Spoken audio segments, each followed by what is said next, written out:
Look, he said as he pointed. A large area of the corn had been flattened, and some of the small, young tender ears had been eaten. Mark knew immediately what had done it. Hogs, he said calmly. That's what I think too, George said excitedly as he launched into a tirade. We have to do something. This is over a quarter-acre of ruined corn. We can't afford to take this kind of loss. If they come back, they could wreck everything. We have to stop them. What are you going to do about this, Mark? Mark felt his face go hot. I don't know, George. Let me see. The fucking lights went out. I don't have a job anymore. My family is probably dead. Someone killed some of my very best friends. The sheriff won't let me go back to bury them. My wife wants me to build 2 new bedrooms in our house. I'm trying to keep your secret from my best friend and his wife. My damn leg hurts, and you interrupt my breakfast to know what I'm going to do to stop a bunch of fucking pigs that ate your corn? You know what, George? That's what fucking pigs do. They eat corn.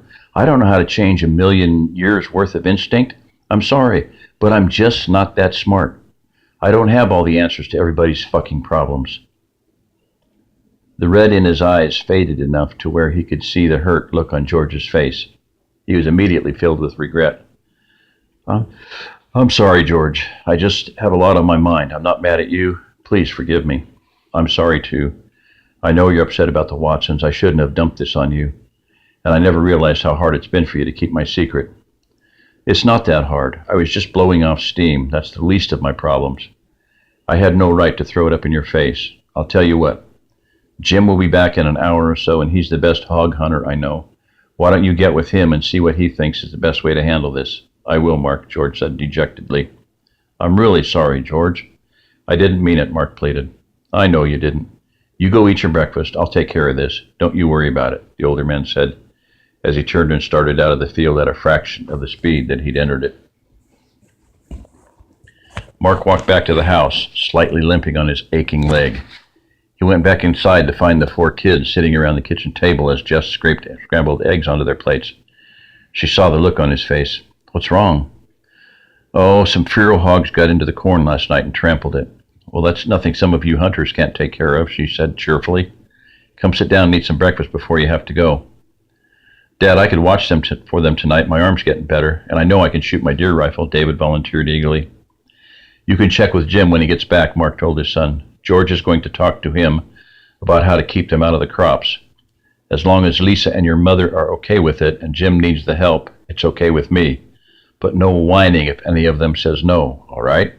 Sure thing, Dad. Uncle Mark, can I help David? Tommy asked. Me too, Timmy interjected. Mark took a deep breath and searched for the right words. We'll have to see about that, Jess said, saving Mark from having to be the bad guy. Besides, I'm not sure David's as well as he thinks he is.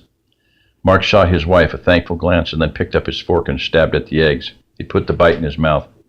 They didn't taste like anything. He realized he wasn't hungry, put the fork down and pushed the plate away. I'm sorry. He wondered how many times he'd said that this morning. I'm not very hungry, and I've got to go. You kids mind your mom, and I'll see you in a couple days.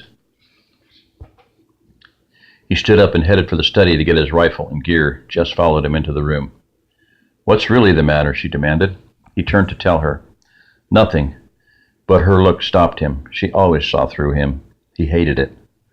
I lost my temper with George when he asked me what I was going to do about the hogs and how I felt like, and now I feel like shit about it. He wondered how much she owed his box now. He'd lost track. She came up and hugged him to her and started to say something. She pulled back and her hand went to his forehead. Holy crap, you're hot, really hot. Do you feel okay? Just tired. I'll be okay. I've got to go. Not before Lisa looks at you, she insisted. No, really, I'm fine.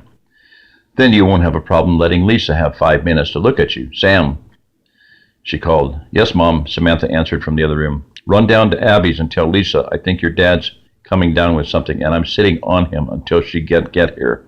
Okay, Mom.